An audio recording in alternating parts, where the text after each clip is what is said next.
Okay, before that, everyone, please switch on your videos. Everyone present in the class.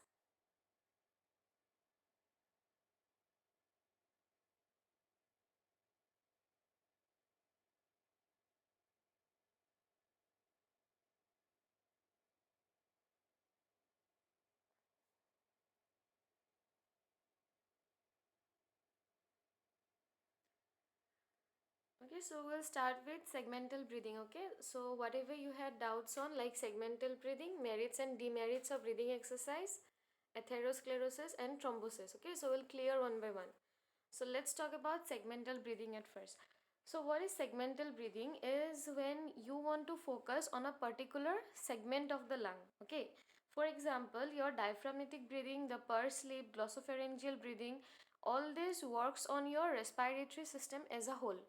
Okay, they does not focus on a particular lobe or a particular segment of the lung, whereas segmental breathing, it focuses on a particular segment of the lung. Okay, depending upon whether it is the upper lobe, okay, the middle lobe, or the lingula on the left side, or the lower lobe. Okay, so how it is performed, okay, how it is performed. So I'll demonstrate with pictures. Wait. Okay, so as you can see here, the therapist is the one who is standing beside the patient. Okay, the patient is the one who is sitting or who is lying. So usually all the breathing exercises, they should be done in the sitting position, but for some reasons, maybe the patient is not that strong enough to sit, or because of some other complications the patient cannot sit. So in that reason, the exercises are done in lying position, but most of the time it is done in sitting position only. So if you look at the picture, you can see that the therapist has kept her hand, okay, over the patient's rib cage or the chest wall. So the position where the therapist has kept the hands, this is for your bilateral, because it is on both the side. Lateral costal expansion. Okay, lateral means on the side, and costal expansion, and this is the basal one. Basal means for the lower lobes. Okay, this position where she have kept her hand, this is for the lower lobes. Okay, I'll show you the other ones as well, but this is for the lower lobe. So what you do in case of segmental breathing is, you ask the patient to take a breath, okay, to take a breath through the nose. That is a normal breath, okay, not a very deep one, or not a shallow one, but a normal breath, and then exhale. Okay, after that, after the exhalation or after the expiration, you put up pressure. Okay, the way she is keeping her hand on the rib cage, in that position only, okay, in that area only, she will put up pressure over the rib cage. So how will be the pressure? The pressure will be in inward and downward direction. Okay, the pressure will be in inward and downward direction. So why she has kept the hand there? Because once the hand is kept there, so the patient is also aware, okay, he will be receiving some feedback, right? So whenever, this is known as your proprioceptive feedback. So whenever the hand is placed there, the therapist will ask the patient that you please keep your attention to the area where I have kept my hand. So the patient will be aware, okay, and then the patient will be asked to inflate that particular area. So during the inspiration, okay, during the inspiration and during the expiration, the hand will be simply kept there, okay, no pressure. But just after the expiration has ended, okay, so since breathing is a cycle, it is known as a breathing cycle. So after expiration ends, again the inspiration will start, right? So during inspiration and expiration, you just keep your hand there, so that the patient draws his attention to that particular area. Okay, you will not put any kind of pressure there. But just after the expiration, you will put the pressure in that particular area. That pressure will be in downward and inward direction. After that, again the inspiration will start. Okay, again the patient will expire, and when he exhales, after that again you put the pressure. So the pressure is applied by the therapist just after the expiration and just before the inspiration starts. Okay, so this is done for different areas of the lung. So if it is done for your lower lobes of the lung, that is the right side and the left side, for both sides. If you are doing it for one side, then you can keep your hand on one side only. If you want to do it bilaterally for lobes, for the lower lobes on both the side, then you keep your hands bilaterally. Okay, so this position is for the lower lobes. This one. Okay, this picture is for the middle lobe or the lingula, because you all know that on the left side, on the left lobe or left lung, there is no middle lobe, there is just the lingula where the heart meets the lung. So this is the left lobe, here is the lingula, on the right side it is the middle lobe. So you will keep your hand just below the axilla. Okay, for the basal portion you keep your hands down. For the middle or the lingula, you keep your hands just below the axilla or just below your armpit. And the procedure is same. Whenever the patient breathes in, after that the patient will breathe out, and just after he breathes out, you will apply the pressure. Again, the patient will breathe in and out, and after he breathes out, you will apply the pressure. So this keeps on repeating. So this is the segmental breathing for your middle. So while doing this, you keep your hands just below the clavicle. Okay, you can see these horizontal lines under which the patient has kept his hand. So this is the clavicle or your beauty bone. So you keep your hands just below the beauty bone or the clavicle, and then you focus on inflating that particular area. Okay, here no such pressure is applied. Even if the therapist thinks of applying pressure, he can do it, a mild pressure can be applied, but usually this is done by the patient himself. So he can keep his hand just below the clavicle or the beauty bone.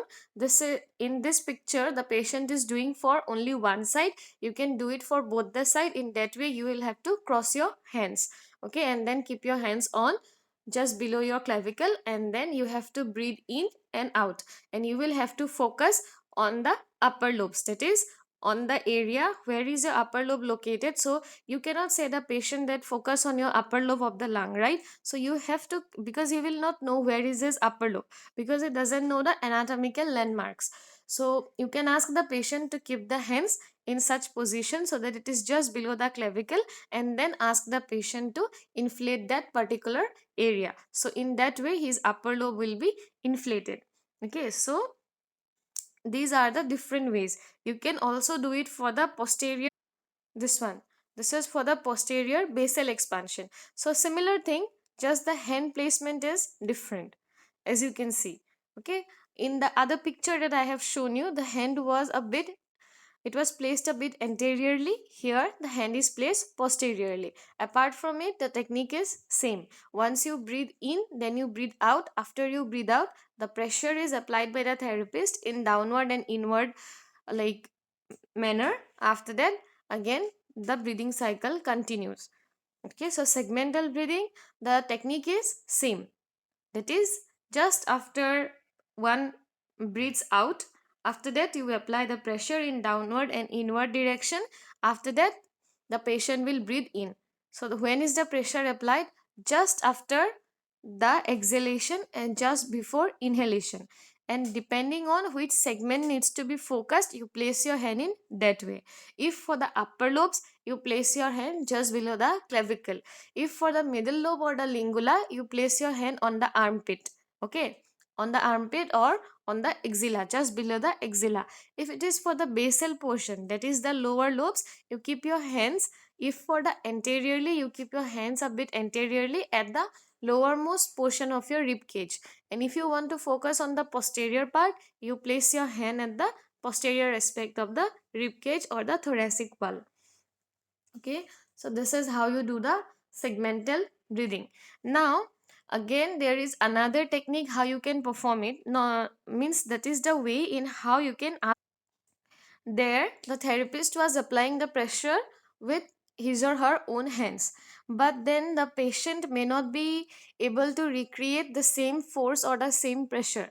So you can teach them to do it with the help of this a towel, a bed sheet, anything that he can wrap around his chest wall. Okay.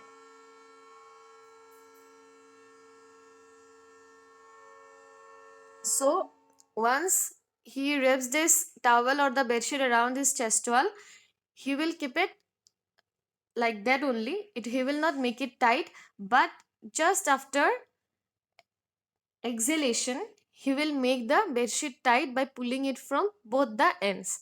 Okay, so just after exhalation he will make it tight. So in that way this will give the pressure or the stretch that is required. And just before again breathing in or inhalation, he will make this bedsheet or the towel a bit loose.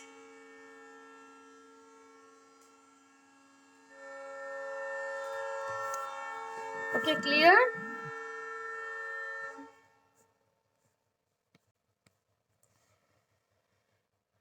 So let me repeat Yes, ma'am. this one. Okay, maybe there are some disturbances with the noise, so I'll repeat this one again. So you will wrap a towel or a bed sheet around the patient's chest wall. The patient can do it by himself. Okay, the therapist can also do this, but it is better done by the patient himself. So he will wrap this around, and then he will keep it loose only at first, and just after he his expiration has ended or his exhalation has ended, and just before he breathes in he makes it tight. Okay, and when he breathes in, the inhalation process takes in, so in during that process he will just loosen it up. Again after the exhalation he will again make it tight. So in this way this will put the pressure that is required, the downward and the inward pressure, it will be put by this towel or bed sheet, whatever he uses, it will help. Because maybe the patient cannot do it with his own hand. Okay, maybe he is not that strong enough or he doesn't know the proper technique, so it is better to do with a cloth wrapped around the chest wall. Okay, also a belt also can be used. Okay, so this was about the segmental breathing. Clear? Segmental breathing, everyone?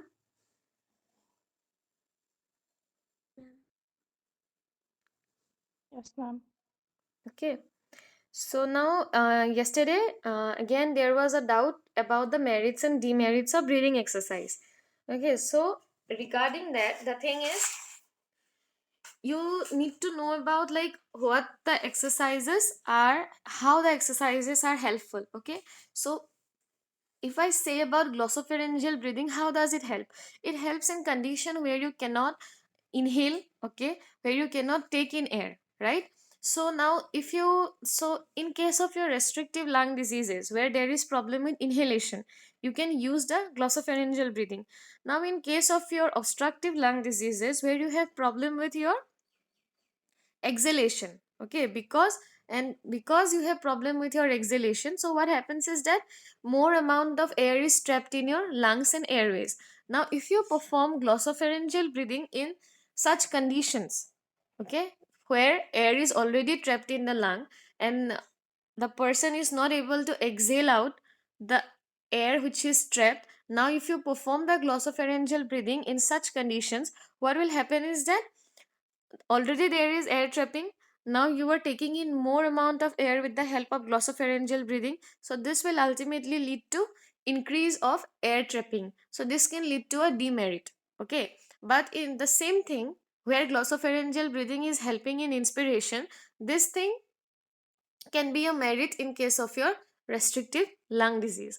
Now, similarly, the pursed and the diaphragmatic breathing. Okay, so what is the merit? The merit is they help in exhaling out the air trapped, right? So, that is a merit. So, when you use this thing in case of your obstructive lung diseases, so it turns out to be a merit. But the same thing when you use it in case of your restrictive lung diseases, it turns out to be a demerit. Why?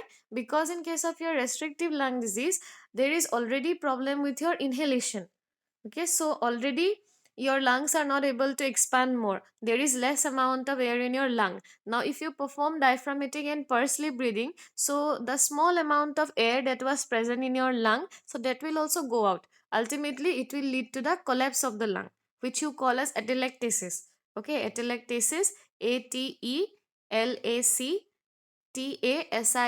atelectasis or the collapse of the lung. So ultimately this will turn into a demerit in case of your restrictive lung disease. So these are the same things. The same thing might turn into a merit, and when used in a different situation, it might turn into a demerit. Okay, clear about this? Merits and demerits.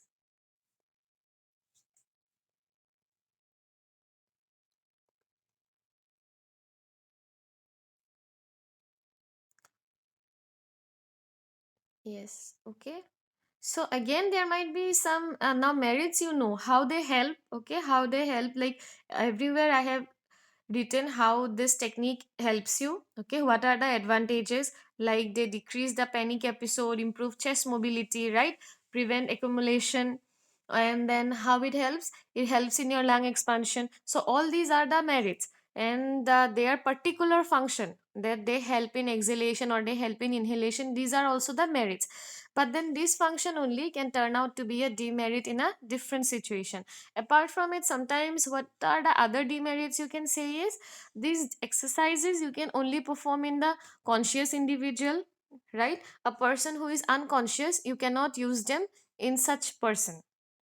Why? Because in unconscious patient who is already on oxygen therapy or on ventilation, so if you instruct him, he is not at all conscious. So if you ask him to do these exercises, they will not work on an unconscious patient. Again, in case of your patients who have your mental disorders, okay, so if you explain these exercises to them, that these patients also cannot perform these exercises because they need a proper training. Okay, they need a proper training or a proper guidance how this needs to be performed. These are a bit difficult ones. So again, this can turn out to be a demerit. Okay, you cannot perform these exercises in children. Why? Because children are not that oriented. So whenever you keep on telling them to do these exercises, they will not do, because these are a bit hard to do. Maybe again, you have to make this interesting for the children. So that is again a demerit. Okay, so you cannot perform these exercises in unconscious patients, in patients who are on oxygen, like not on oxygen. If the patient is on oxygen, even then you can ask the patient to do this exercise only if the patient is conscious. But if the patient is unconscious, you cannot perform these exercises. Okay, you cannot perform these exercises on mentally ill people. You cannot do this on the children. So this turns out to be some demerits also of these exercises. Moreover, if the patient is like too much worried, so again you keep on explaining these things to the patient is already in an anxious state. Now if you keep on explaining these things, these are a bit technical things, so the patient will maybe refuse to do these exercises in that state of mind. Okay, so what you need to do is you need to make the patient relax at first.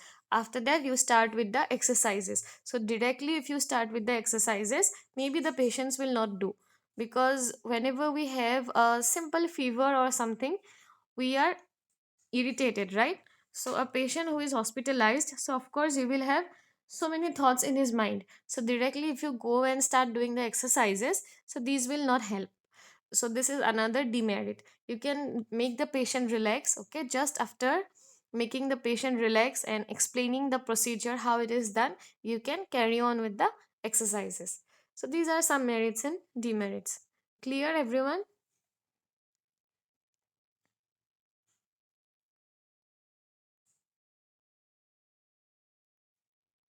Okay, same thing. Okay, the how the merits can turn into demerits in some other conditions. Okay, it is the same thing. Now again, the other doubts were your thrombosis and atherosclerosis, right? And maybe on embolism also. So I'll cover the three topics because these three are interrelated. Okay, so wait, let me draw something.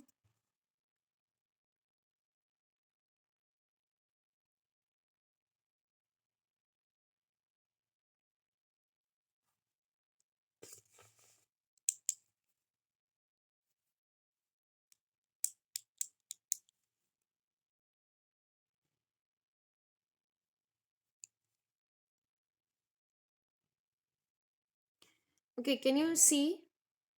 Is it okay? Can you see the screen? Okay, so if I talk about, okay, so if I talk about atherosclerosis, thrombosis, and embolism, so these things are interrelated. Okay, so now think of this as a blood vessel.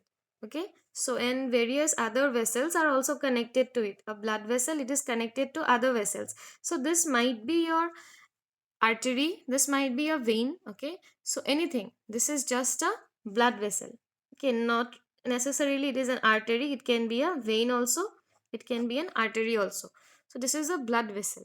So whenever there is like blood, okay, there is the blood flow through this area, okay, and it is unobstructed, so the blood flows properly.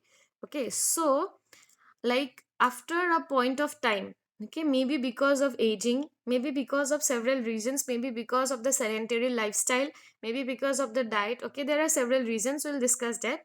But then if there is buildup of some amount of fat, maybe cholesterol, okay, so whenever there is buildup of fat and cholesterol, all these things on your artery wall, okay, so what will happen is that the blood, it was flowing normally, but now there will be obstruction to the blood flow, right? Because this gap that has decreased, this was the area that the blood got to flow, but now some of this area have been obstructed or clogged, you can see. So whenever this is clogged with fats and cholesterol, then we call it atherosclerosis. Okay, if this is your like fats, cholesterol or any such other fatty substances, then we call it your atherosclerosis. Okay, now if these blood vessels are clogged with your blood clot, okay, so if this was fat and cholesterol, it was your atherosclerosis.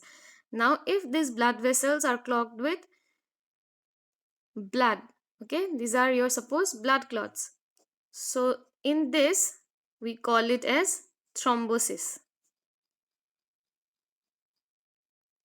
You're getting me? The same thing, if these blood vessels, usually in case of your atherosclerosis, the arteries are affected, okay, and in case of your thrombosis, usually the veins are affected, but sometimes it may be the other way around as well. Okay, so whenever your blood vessels are clogged with fats and cholesterol, and in that case your blood flow will be restricted, not restricted, it will be obstructed.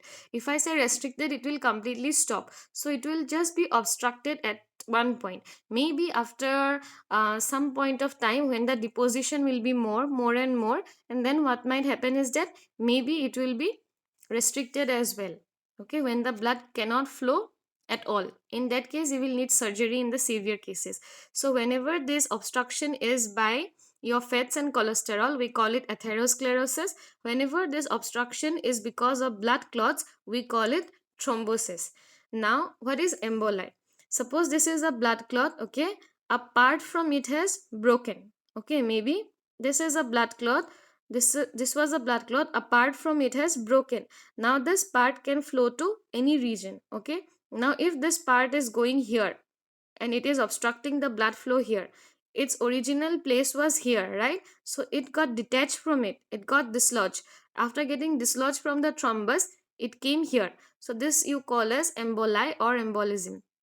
This thing that got dislodged, you call it emboli, the process is called your as embolism. Clear? This blood clot is known as thrombus. The disease or this condition is known as thrombosis. The dislodged blood clot from the thrombus is known as emboli. And then whenever it comes and blocks a certain blood vessel, that process or that condition is known as your embolism. Clear?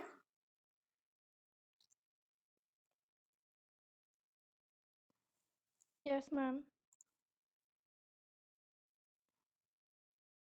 Yes, clear to all?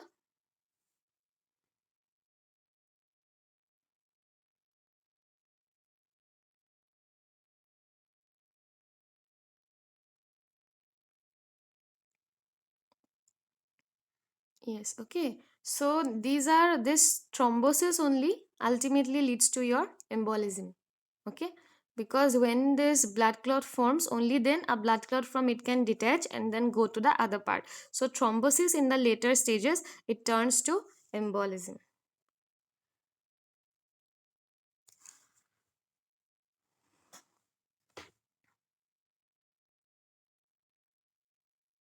So I hope now it is clear to all. So this you say as fat, cholesterol, you can also call them as plaques, PLAQUE. Okay, plaques. And the symptoms and these things are almost same, because when the blood flow will be restricted or obstructed to a particular area, so you will get the same signs and symptoms. Okay, maybe pain in your legs.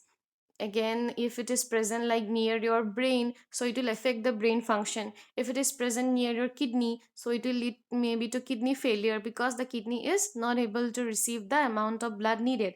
If it is present near your heart arteries, so maybe they will lead to chest pain. Okay, so depending upon where this clot is present, or where this atherosclerosis, in case of your fats and cholesterol deposition, so where this is present, depending upon that, the signs and symptoms these varies.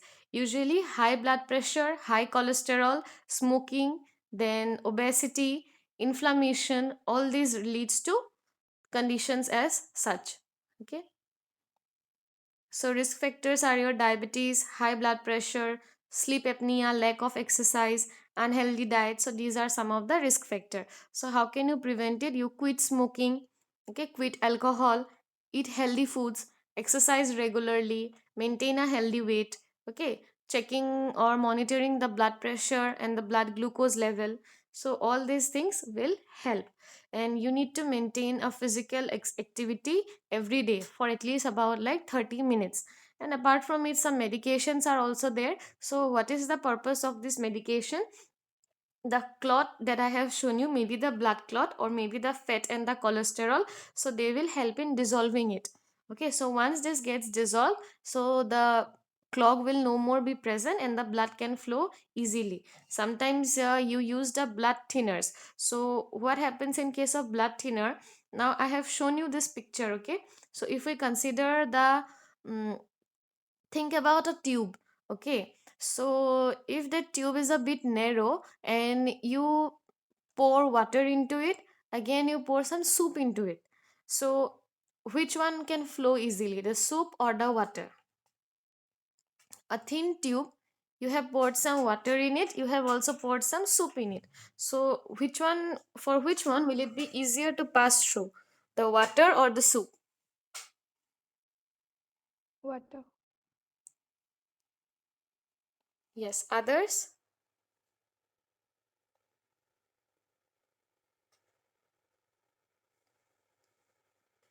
Water, right? Why? Because the viscosity or the thickness of the water is less. It is less than the soup. The soup is a bit thicker one. Okay, it's like consistency is a bit thick.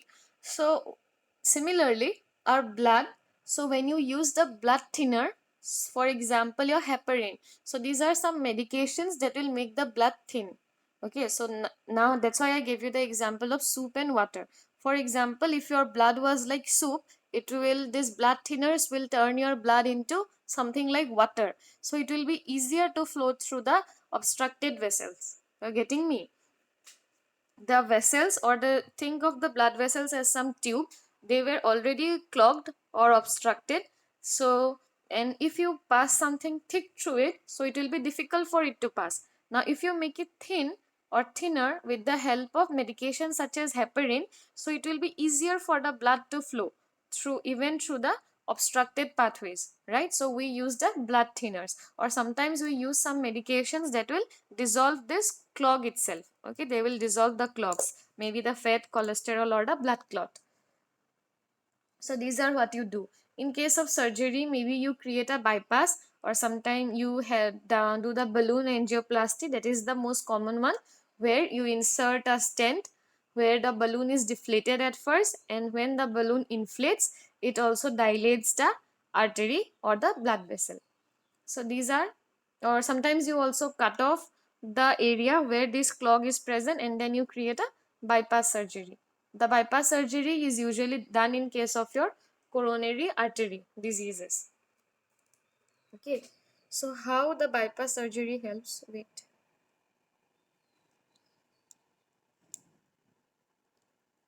So suppose blood was flowing through it. So you use some medications or some surgeries through which you dissolve this clot. So when this clot will not be present, it will be easier for the blood to flow. Or sometimes what might happen is that you make the blood a bit thin. Okay, so I give you the example of soup and water. So when it will be bit thick, it will be tough for the blood to flow through this obstructed pathway. So when this will become a bit thin, it will be easier to pass through. And in case of your bypass surgery, which you usually do in case of your coronary arteries, what you do is that you create, suppose the cloth is present from here, so you create another pathway. So now, and you block this completely. So now the blood doesn't need to flow from this, it will flow through this alternative route. Okay, so it will keep on flowing like that and it will reach the targeted area. So that it is, the surgery is done in such a way that the blood doesn't go to this obstructed pathway. It directly goes from here to the targeted area. Okay.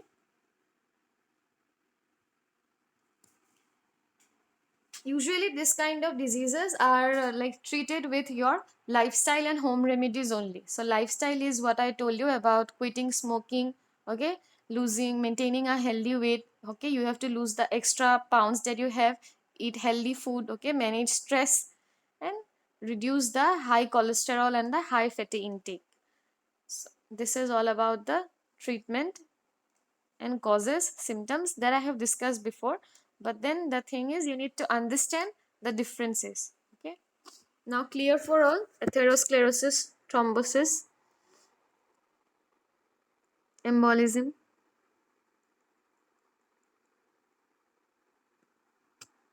Yes, ma'am. Okay. So today I have cleared the doubts. So tomorrow, tell me for tomorrow, what do you want me to discuss? Like you have any doubts or you want me to repeat any topic? Tell me now.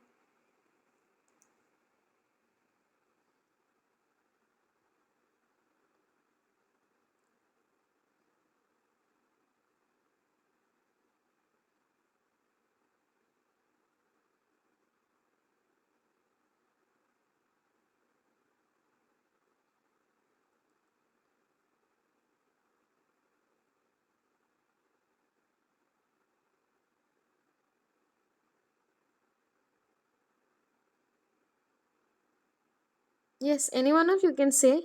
Tell me any doubts you want me to discuss or repeat any topic. Tell me.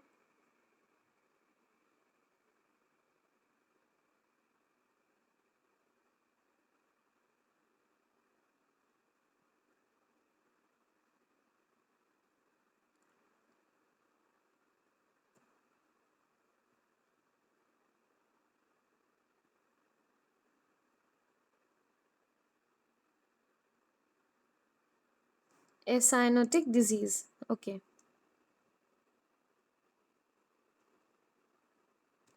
And then after that,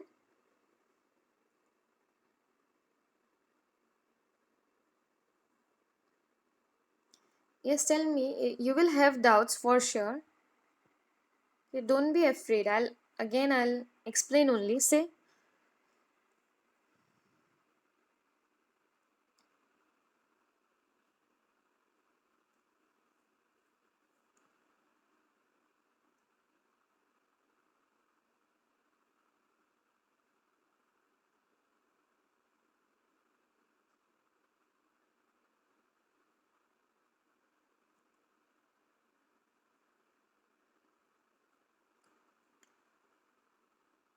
Okay, it's not like one person have got only one chance of saying. You can tell me. One person might have several doubts. Tell me. Any more doubts? Anyone?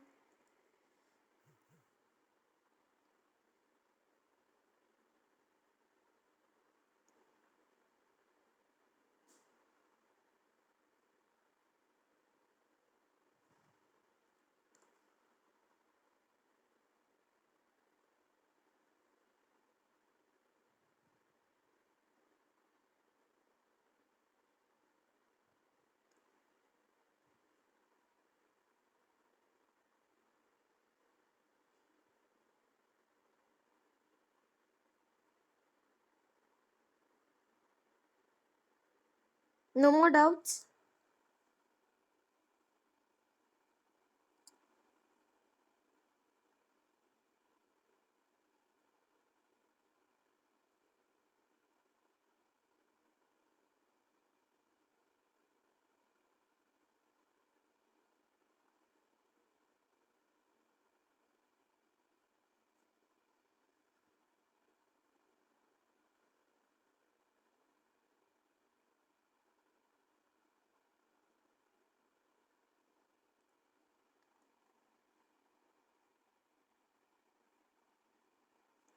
Yes, for the last time I'm asking. Any more doubts, anyone?